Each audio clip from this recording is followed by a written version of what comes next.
देखिए 8 point clear हुए। 9वां point देखेंगे हम।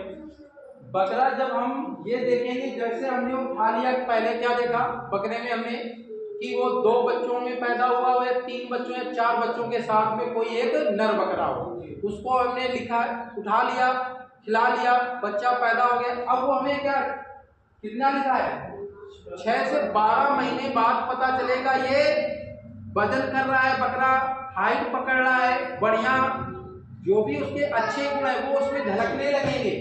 इसके बाद अगर नहीं झलक रहे हैं तो उसको हम खस्सी कर देते हैं। क्या कर देते हैं, वो भी बनने लायक नहीं है। अभी उसमें सब कुछ देखेंगे, 2 बच्चों के साथ पैदा हो गया तो क्या प्रजनन लायक हो गया? नहीं, देखने में आकर्षित लगना चाहिए।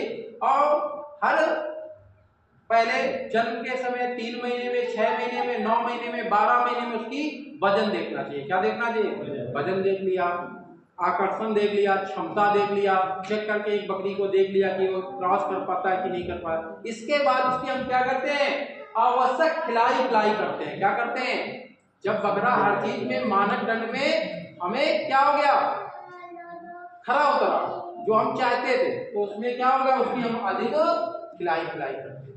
खिलाई पिलाई करते हैं ना, हमारे यहाँ जैसे लड़कियां होती है तो लड़कों को क्या करते हैं, माँ बाप ज्यादा खिलाते हैं ना, तो वैसे ही हमें बकरियों से ज्यादा हमें किसको खिलाना होगा, क्योंकि वो आगे चल के हमारा भविष्य बनाने वाला है बकरियों का। तो उस पर प्राकृतिक गर्भाधान, इसे बोलते हैं नेचुरल सर्विस, शॉर्टकट में बोलते हैं एनएस।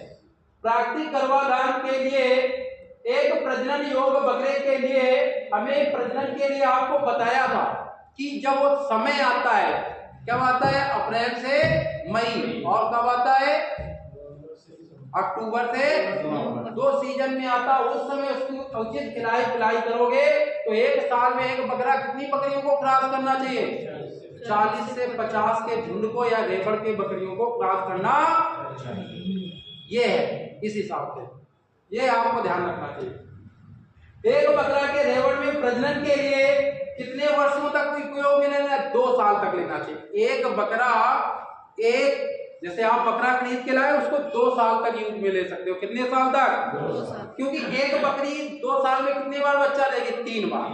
अब देखो, एक बकरी के अंदर बकरा क्रॉस कर रहा है, फिर क्रॉस कर रहा है, फिर क्रॉस कर रहा है, बार बार वही बीज उस बकरी में पड़ेगा, तो उसके गर्भ जो होगी ना, अंदर बच्चा जो होते हैं ना, पैदा करने की क्षमता कमजोर हो जाती है। क्या हो जाती है, जैसे हम कोई टेबलेट खाते हैं, बार बार वही टेबलेट खाते हैं, तो क्या हो जाती है, वो हमें सूट नहीं करती। क्या नहीं करती है, सूट नहीं करती, मतलब वो हमें सूट करने का मतलब वो इतना अच्छा असर नहीं कर जाती, बेअसर हो जाता।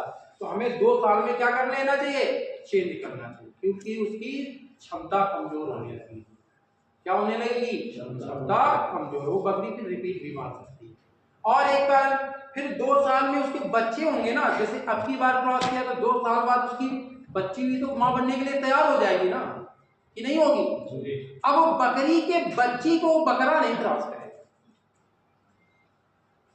क्योंकि वो तो उसका बाप हो गया, बच्ची का वो क्या होगा, बाप बकरी के बच्चे को क्रॉस नहीं कर सकता। इसे बोलते हैं इनब्लीडिंग। क्या बोलते हैं, इनब्लीडिंग नहीं कराएंगे आप। क्या नहीं कराएंगे, जब प्रजनन अभी आगे पढ़ाएंगे कल, तो उसमें बताएंगे इनब्लीडिंग क्या होती है। इनब्लीडिंग करने से नहीं, जैसे हम अपने यहाँ शादी नहीं करते ना सगे संबंधियों में, तो हम काहे को ऐसे बच्चा पैदा करवाना, ये गलत है। और हमारे यहाँ सब चल रहा है बकरियों में, कोई नहीं ध्यान देता पशुओं में, उसके बकरे से उसी के माँ को क्रॉस करा देते हैं, उसी के बहन को क्रॉस करा देते हैं, ये गलत है। इससे उत्पाद घटता है। क्या घटता है, जो उत्पादन होता है वो उसमें नेगेटिव इफेक्ट आते हैं, वो घट जाता है, बढ़ता नहीं, उल्टा असर आ जाता है।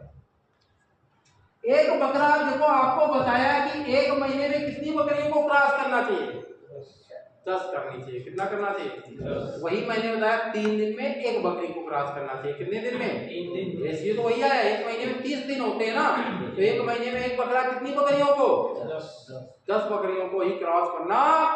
ऐसा कराओगे तो बच्चे जो उसके ब्लड में 2 बच्चे या 3 बच्चे, वो फिर बच्चा उसके उस बकरी में वो गुण दिखते हैं, ब्लड लाइन जिसे कहते हैं, उसी ब्लड लाइन के अच्छे गुण वाले बच्चा पैदा होते हैं। अगर आपने वही किया एक दिन में कई बकरियों को क्रॉस किया तो वो फिर रिजल्ट हमें उतना अच्छा नहीं आएगा। अच्छे रिजल्ट के लिए आपको इस तरह से आपको पढ़ाया जा रहा है, अभी तक आपको पढ़ाया नहीं जा रहा था तो ये गलतियां हो रही है, लेकिन अब पढ़ने के बाद आप ये गलती ना ही करें तो ज्यादा अच्छा रहेगा। क्योंकि आपको अब जो ट्रेनिंग दी जा रही है वो कौन से तरीके से दी जा रही है? उन्नत व्यवसायिक, आप उन्नत होते जाओ अपने व्यवसायिक तरीके में। व्यवसायिक तरीके का मतलब एक बकरी नहीं बेचना, दो बकरी नहीं बेचना, तीन नहीं बेचना है। जब बकरियां तैयार हो तो कितनी, एक साथ 20-20, 30-30 बच्चे बेचो, समझ गए? वो व्यवसायिक है। दुकान होती है ना तो उसमें हर प्रकार की चीजें मिलती है ना, मिलती है कि नहीं मिलती? तो अगर एक दुकान में एक ही चीज बेची है तो क्या वो दुकान बड़ी कहलाएगी? नहीं कहलाएगी। तो व्यवसायिक तरीके में हमें करना, क्या करना है? व्यवसायिक तरीके। तो हमें व्यवसायिक तरीके से करोगे तभी ज्यादा पैसा आएगा। उसके लिए पॉइंट ध्यान रखना चाहिए, 12 पॉइंट है ना, ये क्लियर होने चाहिए, ठीक है?